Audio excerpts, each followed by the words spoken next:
since you put the new I headphones know, because in. it feels really cool. You just feel like a newscaster. Yeah, it's You feel like, hold on, hold the conversation. We are receiving information. And you have to do that. You have to actually touch your it ear. and be like, Yes. I understand. I understand. These are cool, though, right? We don't have to wear the cans. Thank you, Brett Forsyth, hooking us up. Thank you, Brett. Very kind of him. Yep. He ordered these, brought them to us. I mean, everything. It was like, Right. wow, cool. Let's go. Radio guy. Woohoo.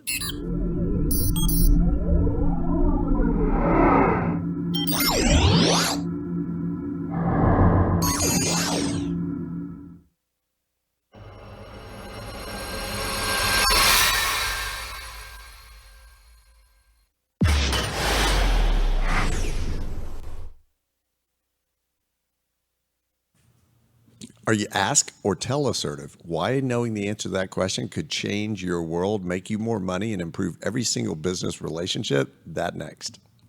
Now is author Daren Martin. Culture is the game. If you don't change the culture, you don't change the company. Great cultures over the course of 10 years will yield a 746% increase in your net profit. Holy moly! 1% in the top 1% is worth 12 in the bottom 1%. Called the culture architect for a reason. We need to get into it. Okay. Wow. So the new opening, you like spliced in a new video, or what was up with that? Oh, I just There's a new fixed it. little There was piece. like a little. Yeah, the audio is much better on that one. Oh, yeah. So Oh, yeah. welcome back to Company Culture with Daren Martin, and Elise Martin. today we're talking about something that impacts every business every day. What is one of the number one complaints you hear from people about work? We have problems with Communication. communication. I mean, it's always like one of those huge things because you say this, your boss hears that, your boss says this, everybody else hears that. I mean, there's just this gap that takes place. I think it's not just in the workplace. I think it's at home as well. I mean, Absolutely. yeah, So, right. I mean, we're going to focus. We're married, and sometimes you say something, I interpret as something else, and then I do something, and then you say, well, I didn't mean that. I'm like, oh, but I thought you meant the thing with the thing, the thing. You know, I assume. Sorry, go ahead. That never happens. No, I'm just kidding. So, okay, so let me ask you a couple of questions. Have you ever had the same argument with the same person that you've had over and over again, 30 times, and it always ends up the same way? Has that ever happened? Yeah, it doesn't always end up the same way with me. Once we have that one argument, and then I just change the way Okay, you're the exception, not the rule. Yes, because but yes, many, in the past, I have to, yeah. Many people have that, I say this, they say that, I say this, they say that, I say this, they say that. They get really angry, and then they delete you on Facebook. That's a modern day argument, right? And then you're off all my social media. There Facebook, you go. Instagram, Boom. Drop. Twitter, drop, block. So Block, delete. that happens to people all the time. How much conflict do you think there is out there in the workplace? A lot. Yeah. Of course. It's hard. I mean, you don't get to choose your coworkers, right? Yeah, Usually. and how much of a drain is it on productivity, et cetera, et cetera? So there's a communication model that I've been teaching for probably 10 years now. I have a PhD in psychology just to establish credibility. I've been exposed to all the models out there, whether we're talking about Myers-Briggs, DISC, et cetera, the MMPI, the 5ROB. Qualified to administer all those. I think they all have some value. They've all got their little nuances. But I came across a model about 10 years ago that once I was exposed to it, I kind of abandoned everything else. And I've been teaching this model exclusively. It's not, I didn't come up with it. It's been around 45 plus years based on a lot of research. And so we're going to give just a little bit of a snippet of the highlights of that, and it's probably going to have to be a two-parter because there's no way we can cram it into, just our podcast and really do it justice. Right. But at least we can start and give some good tips, stuff you can put into practice today. Yeah, absolutely. Yeah. So, I mean, this is going to be usable. And one of the things I love about the model is it's super easy language. And this is stuff that you can take back and actually put into practice. I mean, if you're watching the show, you can, start doing this immediately. And so, by the way, I've taught it for all sorts of companies. Taught it at Southwest Airlines, some of their management. I've also taught it to one of the big four accounting firms, which I've done for 6 years running for all of their their big training that they do every year for folks. So it's been a really powerful tool. So I love it because of the simplicity of the language, and I really love it just because it's something that you can, like I said, immediately put into practice. Right. So I don't know, you sat in on a class with me teaching this at one point, right? Yes. We never sat down and I actually did it. No, with you. I remember you taught it to me on a napkin in a bar in Washington, D.C. You know what? I remember that now, and Yeah, I always because I asked you because you kept going to do this training, and I know I scheduled I do this stuff, and I said, hey, I was always curious, like, what is it that you do? And you said, well, and you pulled out the napkin and you started drawing the little square box, and I was like, Oh, that's interesting. That makes sense. And I always say about the model that I can teach it to you in 10 minutes on a cocktail napkin. I've done it on planes before when people are going for job interviews. And I've said, hey, do you want me to show you something that could maybe help you get this job? And people are like immediately fascinated. So it's a very simple model, but it's one of those models. A great robust model is one that is so simple. You can pick it up really quickly, but you can also talk about it for weeks and weeks and weeks and So weeks, which what is it we're called? not going to do. It's called Social Styles. There's basically two companies that produce it. There's Wilson Learning, which I originally was trained on. We now use Traycom. I just like their profile. yeah. And a couple things about the model, and then we'll jump right in because I want to get to the breakdown of it and the particulars, and particularly how you can use it.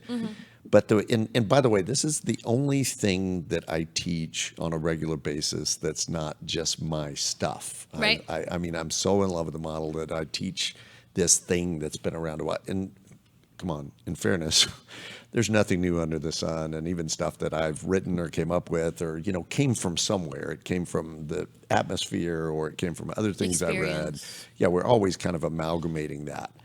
But one of the great things about this model is it's behavior-based. What does that mean? That means we could follow you around with a video camera. Right. And watch all of your particular behaviors during that day. Right.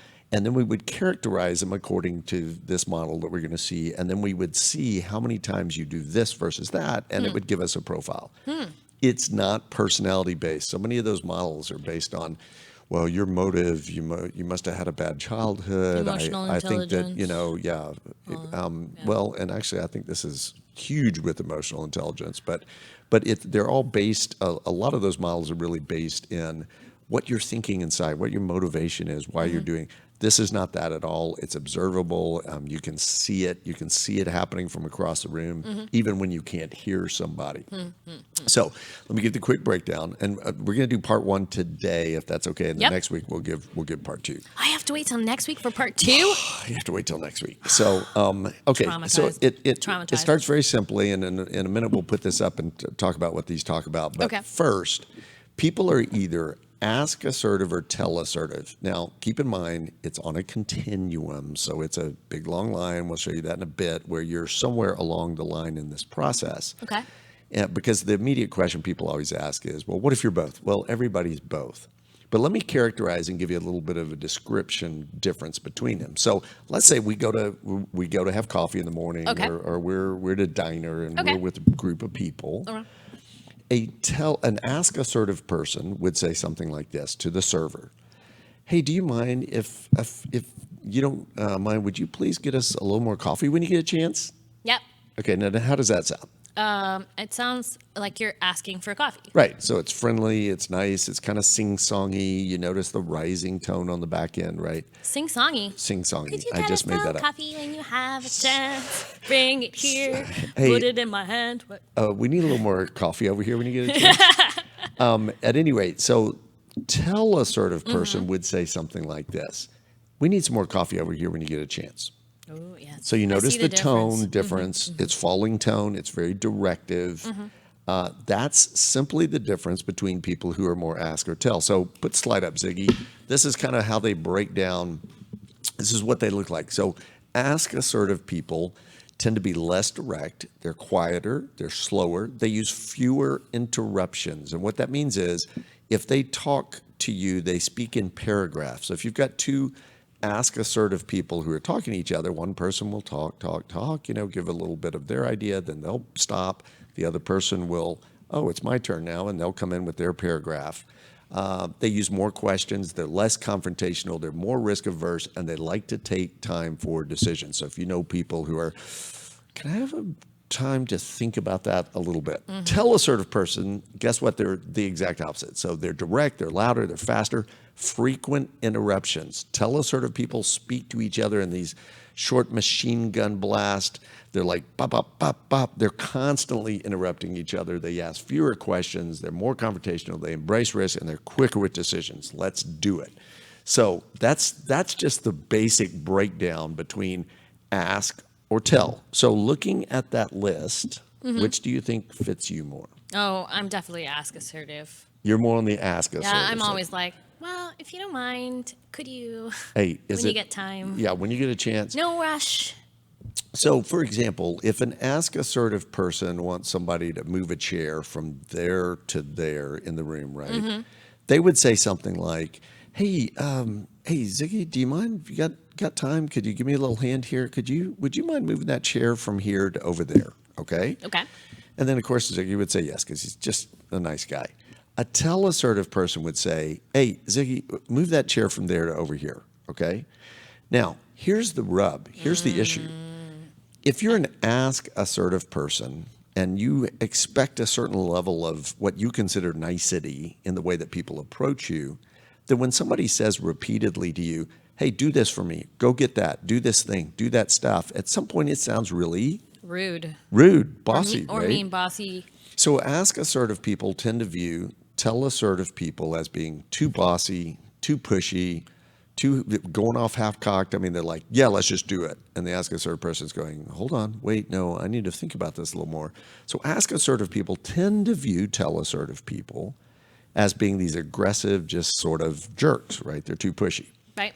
Tell assertive people, in contrast, how do you think they view ask assertive people? Slow. Like they don't get things done soon enough. Like, come on, make up, give me the point. You make know, up and your mind. I think you're tell-assertive, right? If I have an idea, like a business idea, and I say, "Ooh, I had this great idea," blah blah blah. For me, because I'm ask-assertive, it's still in the infant stages, and I'm still working out the plan. And you say, "That sounds great. Let's do it," and I'm like, "Wait." Hold on. It's just an idea right now. Let me finish my research, and then I'll decide if we can do it, and then we'll talk about doing it. Because I'm ready. Let's just rock and roll. Like you were giving me input the other day. We were doing some filming for a conference that we have coming up. Very excited about it. And so I did something, and then you paused the camera and you said, "Hey, look, can I give you some pointers?" And I was like, "Of course, always open See input." the question, very ask assertive. Yes. Can I? May I? Do you mind? So you start saying, "Look, Daren, I want you to speak into the camera like you're talking to a person." Okay, Not a good camera. point. Even right here, Right. right? Don't look at the camera. Look at a person behind the camera. And you said, "If it's got to be me, I'm behind here." Talk to a person because we really do change facial structure and all of that when we're talking to an inanimate human, object yep. like a camera versus when we're talking to A human. a person. So it was great input, and the minute you said it, I got it, and I'm ready. Like, okay, push the button, let's go. And you were still explaining it. I think you explained what you meant by it about 4 times. Yeah, I was which just we're trying both to make sure I got over-explainers. my point across, and I'm explaining it's such a bad habit. I need to stop that. Yeah, so at some point I was like, okay, let's go. Push the, yeah, I know exactly what you're going for. Let's do it. And but then I stopped and I went, I think you needed to explain it a little more, didn't you? So there was an example of a tell assertive situation where a tell assertive person is kind of barreling over the ask assertive person instead of saying, "Oh, hey, great." Now, Wait, and that's the thing. When a tell-assertive person is getting something explained to them by someone who normally likes to, because I'm assertive, so I want to make sure I give you the full scope, right? And you just want the information and you want to go. But when you cut me off, right, that also feels rude as an ask assertive person. okay, but so Even though you didn't mean it in a rude way. the biggest mistake that ask assertive people make in the workplace when they're dealing with tell assertive people is they're very slow and cautious, and they're like, "Hey, can we talk for a minute? So, do you mind if can we go in the office?" And it's not because it's serious stuff, but it's because they want the undivided attention and so forth. Well, a tell assertive person's like, What do you need? Tell me. Give it to me. Give it to me in the hallway. And that just feels way too aggressive for the ask assertive person. They don't feel heard. They don't feel like they're cared for. And so consequently, they feel shut down, right? Right. So there's fictional case study, but it's really not fictional, that I use when I teach the course about, Jim tries to give meaningful, important information to Sally, but Sally seems impatient and is only interested in him cutting to the chase, right? Kind of thing. So you've got, I can't remember what names I used. Was it Sam, Bobby, John, whatever? Anyway, the first person. Let's call him Charlie. Let's call him Charlie. So Charlie's trying to, okay, so we need to look at number one, and then number two, and then number three. The tell-assertive person is the one, I never can remember this phrase, but I want to hear the name of the baby. I don't want to hear the labor pains, right? We were out with a buddy the other night, and he said, tell me the story of how y'all met. And you said, well, do you want like the long version or do you want the short version? Right, because I'm trying to respect if he's tell assertive or ask assertive. Some people, when I tell them the short version, they say, that's it. And some people, when I tell them the long version, they go, is this story ever going to end? He's actually come to think of it, very tell-assertive, but he's highly versatile, as we would say, and so he's just a great listener. That was the longest version of us meeting that But I've it's a ever great even story. You have to have all the bits I think and at some pieces. point I saw him dozing off, and I had to jump All in love there. stories need the details. The devil's in the details. Oh man, yes, you could write a novel about it. It'd be fascinating. I already So, am writing a novel Okay. Oh, I can't about wait. it. I can't Remember, wait to we're read writing it. it together. Yes, we We are. have a notebook. We're writing our love story. We're really, we're just grossly cute. So, Just too much. so tell assertive people come off as kind of bullies in the workplace. They can come off as really aggressive, and they can be off-putting. They tend to leave out things like please and thank you and some of that sort of stuff, right? And they don't ask you about doing something. They tell you, hey, I need you to boom, boom, boom, boom. Right. Okay. Now, by the way, there's nothing, not only is there not anything wrong with either one of these ways of being, they're just different.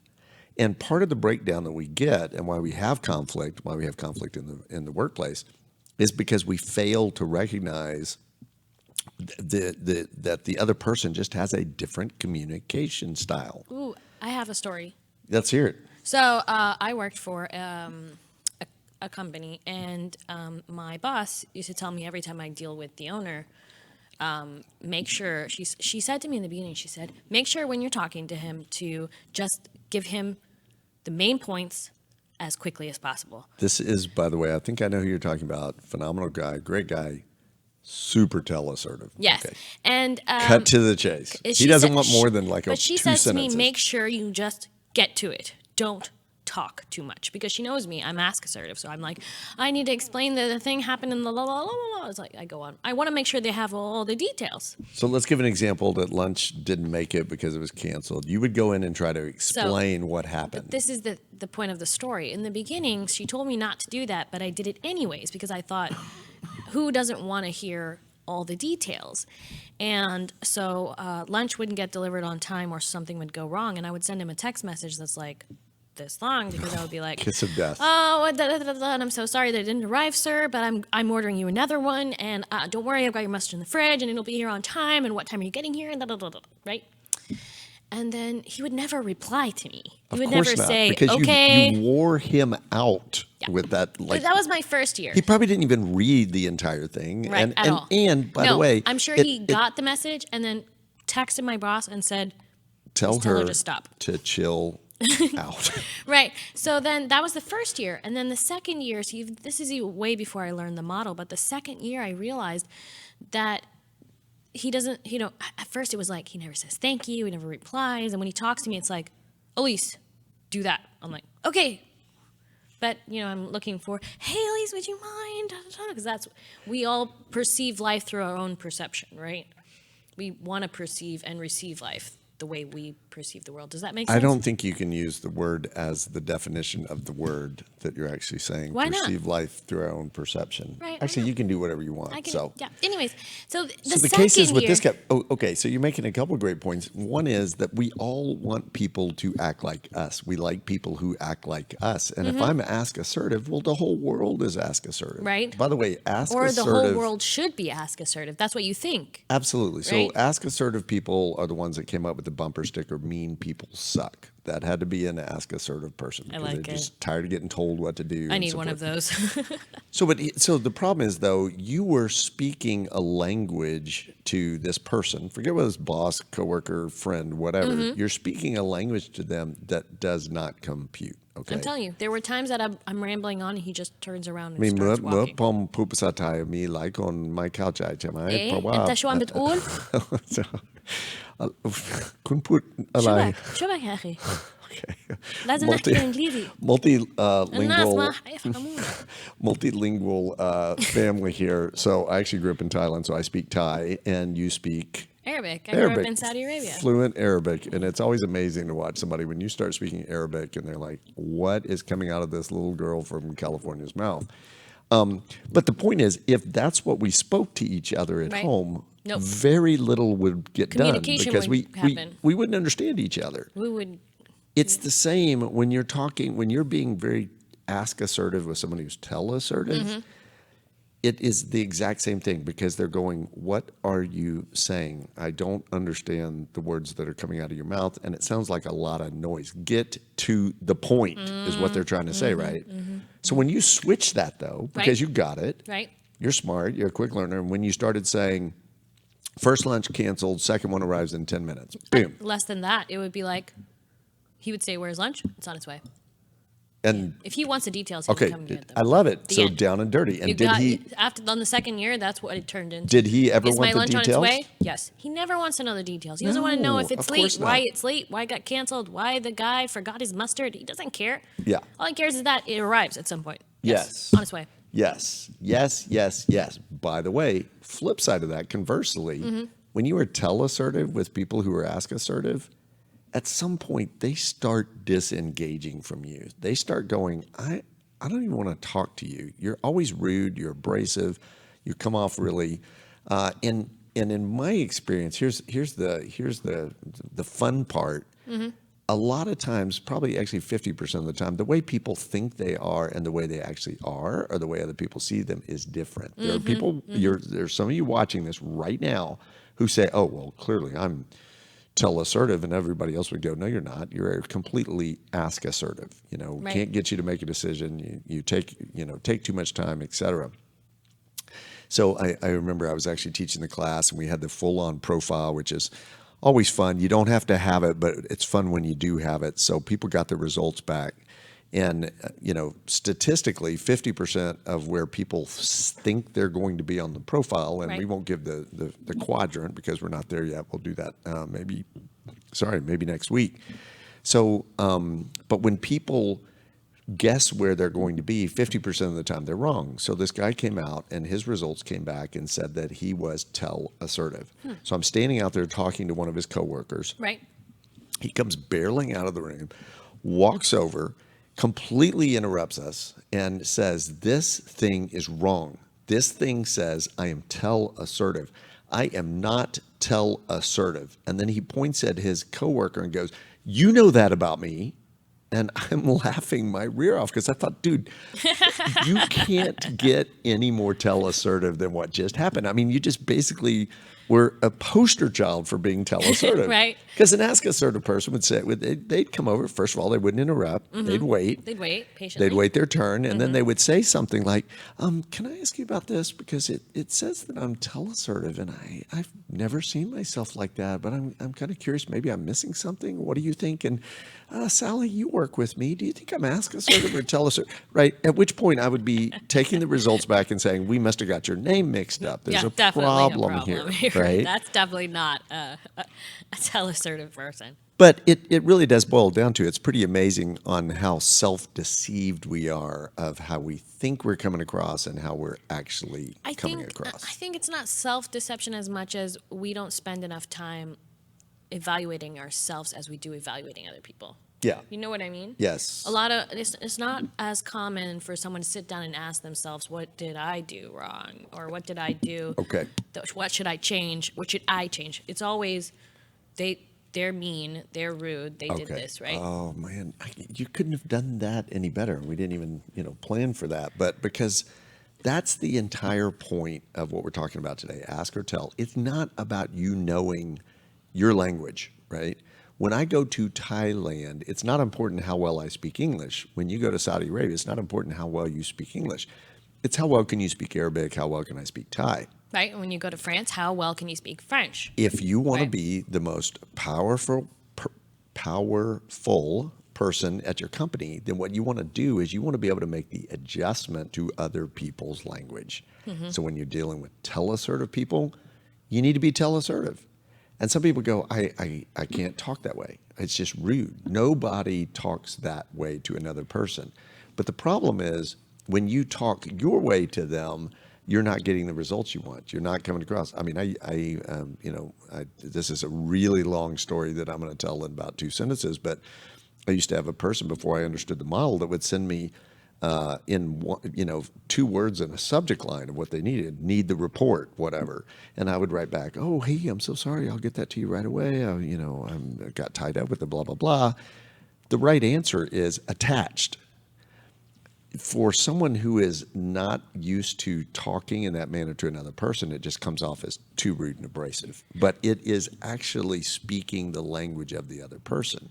When someone else writes you and says, hey, no pressure, but I was kind of curious, when you be able to get the report to me? We're kind of waiting on it for some other stuff. I know you're tied up with some things, but it'd be great if you could get it to me when you do. And you write back just attached. Then they're like, oh, dude, did I piss them off? What's the matter? What's going on here? So that simple shift, being teleassertive, not when they're angry, by the way, that's a whole subsection. But when someone's teleassertive, you want to be more teleassertive because you stay in the game. You keep the respect of them when you're not being what they consider to be kind of, indecisive and wishy-washy. You got to walk in, you got to look them in the eye and say, hey, I think we should do X, Y, Z. Right. Now, for some people, that's torture. Right. They can't do that. But if they will learn to do that, they're going to be much more effective in those situations. I think everybody already knows how to do this. They just don't realize they're doing it. Hey. Like, for example, everybody has a mother, right? The way I speak to my mother is different than the way I speak to my sister. Yes. So my mother, I know my mom can't handle, certain tone, and I need to be like, I love you more, and, more cuddly with her. My sister, I'd be like, girl, oh my gosh, what is that thing that Okay, so that's familial. Those are differences. And by the way, there are teleassertive mothers, believe it or not, and ask-assertive mothers. I think your mom is teleassertive. I think she might be too. I love her, She's though. awesome. Thank you. We love you, Glad. She also watches the show. So, But she's teleassertive. It's not a bad to be teleassertive. okay, but think about Do you think your dad is ask-assertive? I think Dad's teleassertive. But Really? Yeah. 2 teleassertive people? Yes. Wow. But in a very different way. And we'll get into that as we map out the model, maybe. I'm on a excited to see future the rest show. of this model. At any rate, the grumpy grandpa, which of the grandchildren does he love and respect the most? Is it the one that's afraid of him? The one that cowers over in the corner going, Grandpa's grumpy, he scares me? No, it's little Angie. Look, Angie goes up and goes, you're grumpy, Grandpa. Very teleassertive, right? With Right. a very teleassertive, you're grumpy, Grandpa. He goes, ha, ha, ha. Give me a hug. Come here, look at little Angie. She's, she's a little firecracker. Oh, you think I'm grumpy, huh, Angie? Firecracker. So the point of all of this is that just pay attention. You want to find out what you are in the coming weeks. Watch your behavior. Are you ask assertive or are you tell assertive?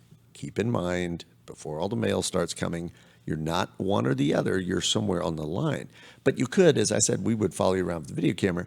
We might find out that out of 100 interactions that day, 99 of them were ask and 1 was tell. That would make you pretty hardcore ask, right? Right. But you could also be out of 149, 51. Yeah, do good math here.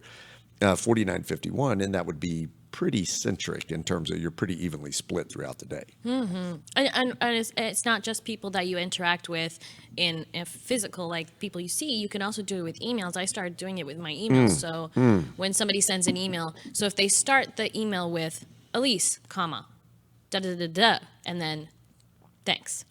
I know they're probably teleassertive. And if they send me an email that says, hey, Elise, how's your day going? I hope you have a great weekend. I just want to check on the thing. Da, da, da, da, da. Hugs. Yeah, they probably ask assertive. Okay, which also gets into, though, a very different part of the model that we're going to be sharing next week, which is people are tasked, motive versus non-emotive. That's a whole different deal, and that will kind of round out some of what we're talking about. Watch yourself, watch other people, watch people at work. Watch the people that you tend to get along really well with, and what are the ways you characterize them. I like them because they're a go-getter. There's no nonsense. There's no BS. They just go right down to the point. It's fantastic. Well, you probably are gravitating toward teleassertive people. You say, I don't like that person at all. They're too in your face. They're really aggressive. They don't listen to ideas. They talk too much. They talk too much. And actually, anyway, that's a nuance that I want to stay away from because teleassertive people could be either not talk much at all or talk a lot. It's But we'll just get what they into talk it about. more defined. There are more branches to this. Absolutely. Yes. So, by the way, this is episode number, 8. is it? Okay, 8. So thank you to everybody who has gone on YouTube and subscribed. We have one of the episodes had 10,000 views. 11,000. Yeah. 11,000. Bullies and jerks. Rocking and rolling. At work, yeah. And so what we do want you to do, if you're a fan of the show, we'd love for you to go on, subscribe on YouTube, go on iTunes. It's also on, it's not Stitch. Twitch. I was going to say Stitcher. It is on Stitcher, actually. Yeah. It's on a bunch of different podcast sites. But go on iTunes and write us a review. Do the same thing on YouTube. It'd be great. We love getting feedback. And I can't think of a more fun piece of feedback that we got than, was this on the YouTube channel? Yeah. Okay, check. No, it was on Facebook. It was on the Facebook business page. Okay, Yeah. so on our Facebook business page, we got someone that posted this. Put this up. Look at that. Check that out. She's so cute. Check that out, Ziggy. Oh my so goodness, this, I love her. I think the mother who sent this is in South Africa, maybe. Maybe. I'm not really sure. We're not sure. But she sent this and said, "This is my daughter drinking. Looks like a smoothie. I don't know, but it She looks just said delicious. she loves this. She loves this and watching evidently our podcast. How much fun is that? That's adorable. It's How the much fun most is that? adorable little girl I've So- ever so- seen. I just want to adopt her. So if you want to send us photos of you watching our show as well, that would be cool. We'd love that. Go post those on Daren Martin, DarenMartin.com. We could make it into or a the Daren competition Martin, like the Facebook Kiki page. competition. Kiki, they do the Kiki. Okay, now you got to tell people what the Kiki "Do You Love Me" thing It's is, that 'cause some people don't know what you're what's talking his name? about. The singer? You're going. don't know. Drake. Oh, Drake. Drake. Yeah, Drake yeah. sang Kiki, and then they did the Kiki challenge, where people are like posting videos where they get out of a moving car. Imagine, and they leave the door open and they dance to the song while the car moves. It is the most ridiculous thing I've ever seen. Hopefully, there's somebody in the passenger seat that's actually, driving the car Usually. and being careful. Usually. But at any rate, yeah, if you haven't seen the Kiki "Do You Love Me" phenomenon, it's all over the web. Yeah, I it's just guess. like hashtag Kiki challenge. You could find. Have you all done of it them. yet? Have you done it? I am not doing it. All right. I don't want to die So with a moving car. we've got to Martinize something. You ready to Martinize something? Martinez.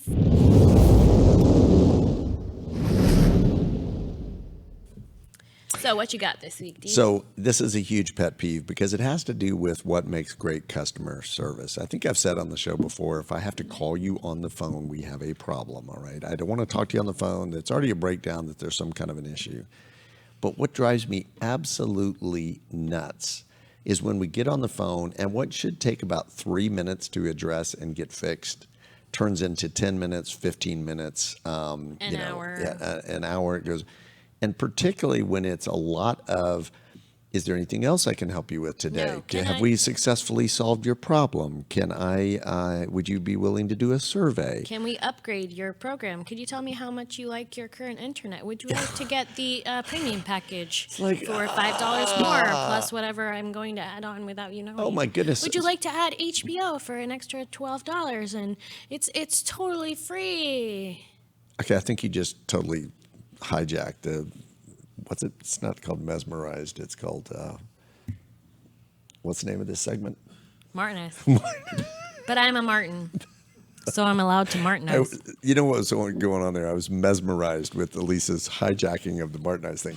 So, to your point, when somebody either is trying to sell you something, when they're trying to get you to do some sort of a review, or they're just being super nice and they're asking 15 questions, right?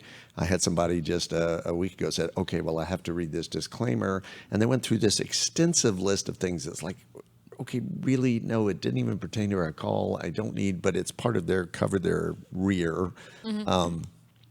Get people on the phone and off the phone as quickly as possible when that's what that's called for. There are some moments where somebody needs you, just like we've been talking about today, ask, tell. They need you to kind of hold their hand and walk them through it. But you need to be able, from a customer service standpoint, to evaluate the speed at which this person is wanting this to happen and make it happen in that time frame. Yep. You like it? Yes, I like how Amazon gives you the option for like a chat box, so I can just open that, leave Brilliant. it on the side, and do my work, and then when it pops up, yes, blah, blah, blah, blah. Okay. Yeah, Da, da, that's da, da, da. and that's a great way to deal with It some of stops that wasting my time if because it's efficient. if I'm on the phone, I have to listen to you, but with the chat box, I can just stop, read it, reply, and then continue. Although I've had the chatbot that has no idea what they're That's a talking about, and they're bot. not able to help in some way, and then they're saying things like, "Oh, I'm so sorry that you were encountering that." I'm like, That's a bot. can you though. just turn it I'm back talking about the on? Can you just box click the button? Can you that do the has thing? a person in it. Yeah, exactly. It has to be a real person, otherwise it's not useful. The bots are not ready. I don't feel like they're ready. They're getting close. It's all going to AI. Okay, so that's a wrap on Ask, Tell. Use this at your work. It's happening every day. If you can master this and an understanding of this, at some point we need to do an open version of this course. I teach it all over for companies. I'm going to be doing it coming up in Colorado. But okay, let's do this. If you'd be interested in taking a course like this where we go into more depth, then let us know. And we'll Right. see if we get enough interest. Maybe. And we'll next week we're going to be put something talking together. about The styles. second half of the model we'll get into, and then it'll make even more sense. So Yes. awesome. Right. Great Don't to forget see to you. subscribe. Yep. We love you. Love you. Send us your topics. Peace out. All right. Bye.